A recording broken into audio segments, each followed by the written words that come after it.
பாக்குறோம். அண்ணாமலை படத்துல ஒரே பாட்டு தான், பசுமாடு வந்து எவ்வளவு பெரிய எத்தனை அடுக்குமாடி ஹோட்டல்களை கட்டி அசோக கீழே தள்ளி மேலே ஏறி உட்கார்ந்தாரா இல்லையா அண்ணாமலை? அப்போ பசுமாடுங்கிறது ஒருத்தர் கையில இருந்ததுன்னா, பசுமாடு என்பது செல்வத்துக்கு அடையாளமாக இருப்பது. ஏன்னா அவர் சூப்பர் ஸ்டாரே பாடியிருக்காரு, புல்லு கொடுத்தா பால் கொடுக்கும், ஒன்னால முடியாது தம்பி, பாதிப்புள்ள பிறக்குதப்பா பசுதார தாய்ப்பால் நம்பி. அந்த பசுவினுடைய அந்த பால்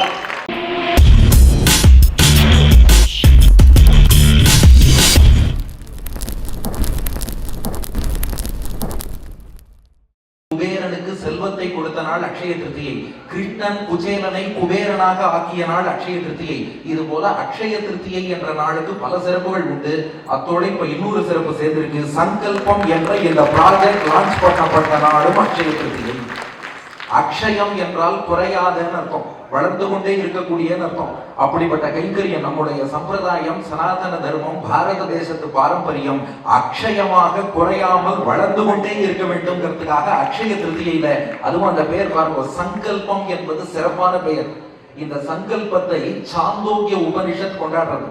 சங்கல்பம் என்ற வார்த்தையை பற்றி சாந்தோக்கிய உபனிஷத்துல பூம வித்யால சங்கல்போவாவ மனசோ பூயகா யதாவை சங்கல்பயதி அத மனஸ்யதி அத வாசமீரயதி தாமு நாம்னீரயதி நாம்னி மந்த்ரா ஏகம் பவந்தி மந்திரேஷு கர்மாணி தானிகவா ஏதானி சங்கல்பைகாயனானி சங்கல்பாத்மக தயா ஃபவுண்டேஷன். அப்போ ஸ்ரீங்கிற மகாலட்சுமியினுடைய தயா கருணைங்கிறது ஸ்ரீ தயா ஃபவுண்டேஷன். அப்ப தாயார் கருணை, பெருமாள் அனுகிரகம் பூர்த்தியா இருக்கு. அதுவும் இந்த சங்கல்பத்துல முக்கியமான சில அம்சங்கள், அதை சொல்லிட்டு அடிய அமர்ந்துற பல பெரியோர்கள் இன்னும் பேசுறதுக்கு இருக்கா. முதல் விஷயம் வேத சம்ரக்ஷணம். நம்ம சனாதன தர்மத்துக்கு ஆதாரமாக இருப்பதுங்கிறது வேதம். நம்ம வேத நெறி வைதிக மதம்னு சொல்றோம். உலகத்திலே மங்களம் நிறைந்திருக்க வேண்டும் என்றால் வேத கோஷம் ஒலித்துக் கொண்டே இருக்கணும். இந்த நிகழ்ச்சி ஆரம்பிக்கிறதுக்கு முன்னாடி அந்த வேத கோஷம் நாம கேட்டோம். அது இருக்கும் வரை உலகத்திலே எல்லா மங்களங்களும் இருக்கும். அந்த வேத கோஷத்தை காப்பாற்ற என்ன வழி? வேதத்தை புத்தகத்தில் எழுதுவதாலோ, சிடி போடுவதாலோ, யூடியூப்ல வேதத்தை ஏற்றுவதாலோ வேதத்தை காக்க முடியாது. வேத பாடசாலை, அந்த குருகுலம்ங்கிற சிஸ்டத்துல குழந்தைகள் வேதத்தை கற்பதால் மட்டும்தான் வேத நெறியை காக்க முடியும். குருகுலத்தில் வேத பாடசாலையில் வேதம் கற்பதை தவிர வேதத்தை காப்பதற்கு உலகத்துல வேறு வழியே கிடையாது.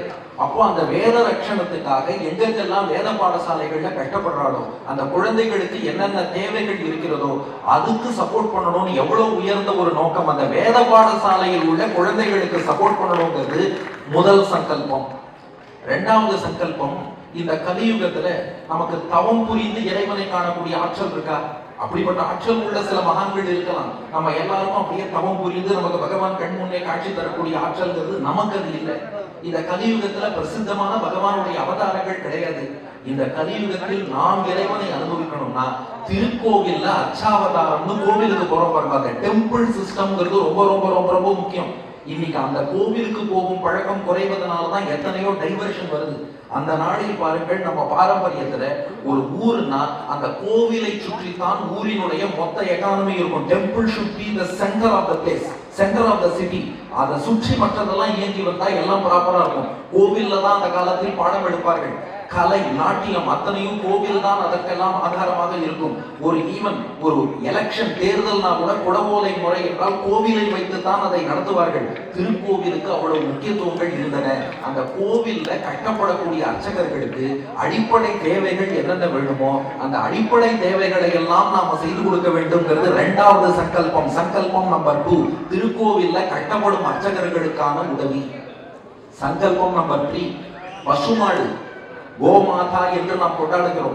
மகாபாரதத்திலே வியாசரே பசுமாட்டினுடைய பெருமையை அவ்வளவு சிறப்பாக சொல்லியிருக்கார். பசுமாட்டினுடைய பின்பகுதியில சாட்சாத் மகாலட்சுமியே வசிக்கிறாள் என்ற வரலாறும் மகாபாரதத்துல அனுசாசன பருவத்துல பார்க்கிறோம். அப்ப அந்த கோ சம்ரட்சணத்துக்கு, பசுமாடுகளை பராமரிக்க நம்மால் என்ற காரியங்கள் செய்யணும் இல்லையா? நிறைய கோசாலைகள் இருக்கின்றன. ஆனா அந்த கோசாலைகள் அனைத்துக்கும் சேர்த்து ஒரு குடைக்கு கீழே கொண்டு வர மாதிரி ஒரு சிஸ்டம். இப்ப இங்க ஒரு கோசாலையில ஒரு கோமாதாக்கு ஏதோ ஒரு ப்ராப்ளம், இன்னொரு இடத்துக்கு அந்த கோமாதாவை ஷிஃப்ட் பண்ணணும், எழுதுருள பண்ணணும், ஏதோ ஒண்ணு தேவைன்னா அதுக்கு எல்லா கோசாலைகளையும் ரெஜிஸ்டர் பண்ணி அதை ஒரு குடைக்குள் கொண்டு வர வேண்டும்ங்கிறது மூணாவது சங்கல்பம். என் தமிழிலேயே மாடு என்றால் செல்வம்னு அர்த்தம். தமிழ்ல திருவள்ளுவர் கேடில் விழுச்செல்வம் கல்வி ஒருவருக்கு மாடல்ல மற்றையவை மாடு என்பதால் என்று செல்வத்தை தான் குறிப்பிட்டார்கள். தமிழ்லையும் சம்ஸ்கிருதத்திலும் கூட ராமாயணத்துல ராவணனே சொல்றான், வித்தியத்தே கோஷு சம்பன்னம், பசுமாடு வச்சிருக்கவன் என்னைக்கா இருந்தாலும் பணக்காரன் ஆயிடுவான். பசு என்பது செல்வத்தின் அடையாளமா. அதான் பாக்குறோம் அண்ணாமலை படத்துல ஒரே பாட்டு தான், பசுமாடு வந்து எவ்வளவு எத்தனை அடுக்குமாடி ஹோட்டல்களை கட்டி அசோக கீழே தட்டி மேலே உட்கார்ந்தாரா இல்லையா அண்ணாமலை. அப்போ பசுமாடுங்கிறது ஒருத்தர் கையில இருந்ததுன்னா, பசுமாடு என்பது செல்வத்துக்கு அடையாளமாக இருப்பது. ஏன்னா அவர் சூப்பர் ஸ்டாரே பாடியிருக்காரு, புல்லு கொடுத்தா பால் கொடுக்கும், ஒன்னால முடியாது தம்பி, பாதிப்புள்ள பிறக்குதப்பா பசுதார தாய்ப்பால் நம்பி. அந்த பசுவினுடைய அந்த பால் அதுதானே எத்தனை பேருக்கு உணவளிக்கிறது. ஏன் ஒரு யாக யஜ்ஞம்னாலும் பசுவிலிருந்து வரக்கூடிய பஞ்சகவ்யம்ங்கிற பொருள். அந்த பசுமாடு வைதிக தர்மத்துக்கு ரொம்ப முக்கியம். அதற்காக கோசாலைகளை எல்லாம் ஒன்றிணைத்து அதை ஒரு குடைக்குள் கொண்டு வந்து பசுமாடுகளை பராமரிப்பது மூன்றாவது சங்கல்பம். நாலாவது சங்கல்பம் நீங்க பாருங்க, இந்த நெகட்டிவிட்டிங்கிறது நிறைய போயிருக்கு. அங்கங்க பாருங்க, எதா இருந்தாலும் பார்த்தா யாரா இருந்தாலும் டிப்ரெஷன்லயே இருக்கா, விசாரிக்கும் போதே சௌக்கியமானு கேட்க மாட்டேங்கிறா, உனக்கு டயபெட்டிஸ் இருக்கா, ஹைப்பர் டென்ஷன் இருக்கா, வியாதியை தான் சொல்லி விசாரிச்சுட்டு இருக்கோம். அவங்க எல்லாரும் பார்த்தாலே ஏதோ பறி கொடுத்த மாதிரி ஒரு லுக்லயே இருக்கும். அதுக்கு காரணம் என்னன்னா, பாசிட்டிவிட்டிங்கிறது குறைஞ்சிட்டே இருக்கு, எல்லா நெகட்டிவிட்டியும் ஜாஸ்தியா இருக்கு. ஏன் நெகட்டிவிட்டிக்கு என்ன காரணம்னா, நம்ம சோசியல் மீடியால அப்படியே மூழ்கிட்டோம். செல்போனை தேய்ப்பதுதான் வாழ்க்கைன்னு அதையே தேய்ச்சிட்டு இருக்கோமே ஒழிய அதற்கு மேல் வெளியில என்ன இருக்குங்கிறத எதையுமே நம்ம சிந்திப்பதற்கு நேரம் இல்லாம இருக்கு. அந்த பாசிட்டிவிட்டிங்கிறது அந்த நாள்ல நமக்கு எப்படி இருந்ததுன்னா, நிறைய உபன்யாசங்கள், இசை கச்சேரிகள், ஹரிகதைகள், காலக்ஷேபங்கள் இதெல்லாம் நடந்து கொண்டே இருந்ததாலே அந்த காலத்துல நிறைய பாசிட்டிவ் எனர்ஜிங்கிறது நமக்கு வந்து சேர்ந்து கொண்டே இருந்தது. ஆனா இன்னைக்கு என்ன ஆயிடுறதுன்னா, நம்ம மற்ற விஷயங்களை நோக்கி நோக்கி போய்கொண்டே இருக்கிறோம், இது போன்ற விஷயங்களை விட்டுடுறோம். அப்போ நான்காவது சங்கல்பமாக இது போன்ற நம்முடைய பாரம்பரியத்தை கொண்டு வந்து அனைவரிடமும் சேர்க்க வேண்டும். சங்கல்பம் நம்பர் 4, ஒரு உபன்யாசங்கள், கலை நிகழ்ச்சிகள், கச்சேரிகள், இதன் மூலமாக பாசிட்டிவிட்டியை கொண்டு வந்து எல்லோருக்கும் சேர்க்க வேண்டும். நம்ம அதாவது இந்த பிரேயர்ங்கிற ஒரு விஷயத்தை நாம மறந்துட்டோம். இந்த பிரார்த்தனைன்னு ஒண்ணு இருக்கு, அதை இன்னைக்கு மறந்துடுறோம். அதை மறந்ததுனாலதான் இன்னைக்கு ஒண்ணும் இல்லை, பள்ளிக்கூட குழந்தைகள் பாருங்களேன், ஒரு எக்ஸாம்ல ஃபெயில் ஆயிட்டா வேறொரு, நான் என்னன்னு சொல்லல, வேறொரு தப்பான முடிவு எடுக்கிறார்கள். எத்தனை நியூஸ்ல பாக்குறோம். காரணம் என்னன்னா, வாழ்க்கையில கஷ்டங்கள் வந்தா பகவான்கிட்ட பிரார்த்தனை பண்ணா அது தீரும். ஆனா அந்த பிரேயர்ங்கிற ஹேபிட் இப்போ குறைஞ்சிட்டே வருது. மீண்டும் அந்த பிரேயர்ங்கிற ஹேபிட்டை நம்ம உண்டாக்கணும். அதை உண்டாக்க வேண்டும் என்றால் இதன் அருமை என்ன, நம்முடைய சம்பிரதாய பெருமை என்ன. ஆரம்ப உரையில சூப்பர் ஸ்டார் அவர்களே சொன்னார், அதாவது வெளிநாட்டுக்காரர்கள்லாம் நம்ம ட்ரெடிஷனோட பெருமையை அறிந்து கொண்டு இதை நாடி யோகா மெடிடேஷன் வந்துட்டு இருக்காங்க.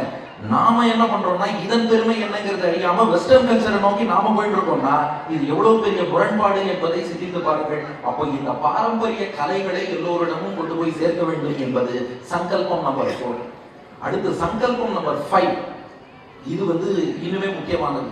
அதாவது இந்த சனாதன தர்மத்துக்குள் எவ்வளவு உட்பிரிவுகள் இருந்தாலும் நாம எல்லாரும் வேத நெறிங்கிற அந்த ஒரு குடைக்குள் தான் இருக்கிறோம். அப்ப எல்லோரையும் ஒன்றிணைத்து நாம இன்னொருத்தரை எதிர்த்து போறோம்னு அர்த்தமே இல்லை. நாம் எல்லோரும் ஒற்றுமையாக இருந்தால் மற்றவர்களும் நம்மை ஆதரிப்பார்கள். அப்போ சனாதன தர்மத்தின் கீழ் இருக்கக்கூடிய அத்தனை பேரும், இதுல எத்தனை கிளைகள், எத்தனை மரங்கள்ல கிளைகள் இருந்தாலும் நமக்கு வேர் என்பது வேதம்ங்கிறத புரிந்து கொண்டு அந்த ஒரு குடைக்கீழே நாம் ஒன்றிணைய வேண்டும் என்பது சங்கல்பம் number 5. Last but not the least, இன்னும் ஒரு பாயிண்ட் சொல்லிட்டு அடியை பூர்த்தி பண்ணிக்கிறேன். கடைசியா முக்கியமான ஒரு சங்கல்பம் என்னன்னா, நம்முடைய பாரம்பரிய ஆர்ட்ஸ்ன்னு எத்தனையோ இருக்கு. அந்த நம் பாரம்பரியத்திலே என்னென்ன விஷயங்கள்லாம் இதுவரை பெரியோர்கள் கொண்டு வந்தார்களோ அதற்கு ஒரு சென்டர் ஆஃப் எக்ஸலன்ஸ், ஒரு சென்டர் ஆஃப் லேர்னிங் மாதிரி ஏற்படுத்தி நம் பாரம்பரியம் என்பது அடுத்த தலைமுறைக்கு போய் சேரணும். இதை காப்பாற்றி வைக்கிறது ரொம்ப ரொம்ப முக்கியம். ஒரு சின்ன உதாரணம் சொல்றேன். அடியனுடைய ஆச்சாரியனின் ஆச்சாரியன் ஆசுகவி விலூர் ஸ்ரீநிதி சுவாமி கஜேந்திர மோட்சம் பத்தி மட்டும் 4000 ஸ்லோகம் எழுதியிருக்காரு. சொன்னா நம்ப மாட்டீர்கள், கஜேந்திர மோட்சத்தை பத்தி மட்டும் 4000 ஸ்லோகம் குஞ்சர ரஞ்சனம்னு. அவர் தினந்தோறும் காத்தால எழுதுப்பார், கஜேந்திர மோட்சத்தை நினைப்பார், நினைச்சதும் பெருமாள் அனுப்புறோம் ஒரு ஸ்லோகம் வரும் எழுதிடுவார். காத்தால எழுந்தா கஜேந்திர மோட்சத்தை நினைக்கணும் நினைப்பார், ஒரு பாட்டுக்கு எழுதிட்டே போவார். 4000 ஸ்லோகம் குஞ்சர ரஞ்சனம்னு எழுதிட்டார். ஆனா என்ன பிரச்சனைனா, எல்லாத்தையும் கிரந்த லிபியில எழுதிட்டார்.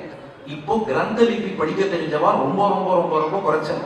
அடியனுடைய ஆச்சாரியன் என்னை கூப்பிட்டு அது எல்லாத்தையும் எடுத்து தேவநாகரி லிபிக்கு மாத்தி கம்ப்யூட்டர்ல சாஃப்ட் காப்பியா ரெடி பண்ணுனார். என்ன காரணம்னா, இந்த தலைமுறையில நாம பண்ணாம விட்டுட்டு போயிட்டோம்னா அந்த 4000 ஸ்லோகங்களும் அடுத்த தலைமுறைக்கு பயன்படாமலே போய்விடும். இது ஒரு பெரிய விஷயம் இருக்கு. அப்போ ஒரு சென்டர் ஆஃப் எக்ஸலன்ஸ் ஏற்படுத்தி எதெல்லாம் பாரம்பரிய நூல்கள் இருக்கோ அதை பராமரிக்கிறார்கள். அந்த காலத்துல கல்வினா ஆயக்கலைகள் 64ன்னு கற்றார்கள்.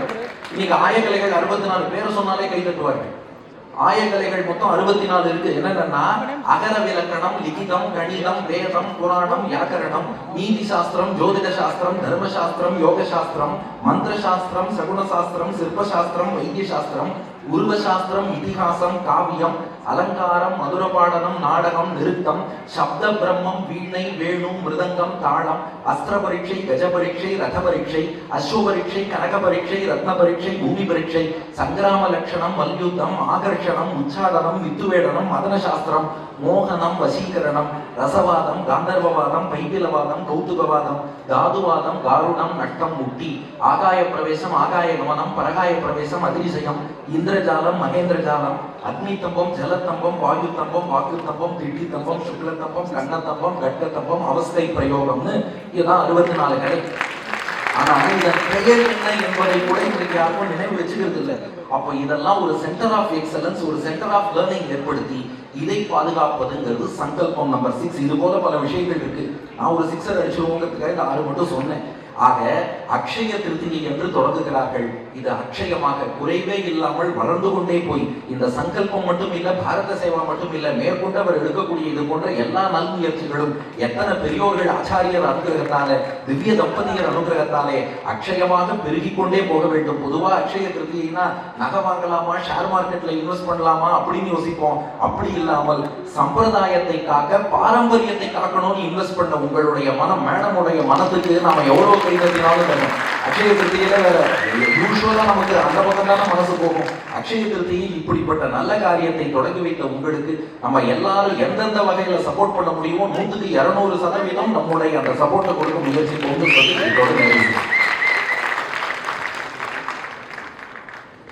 சங்கல்பத்தோட முழு கேப்சூல் வெங்கடேஷ் சுவாமி சொல்லிட்டார்.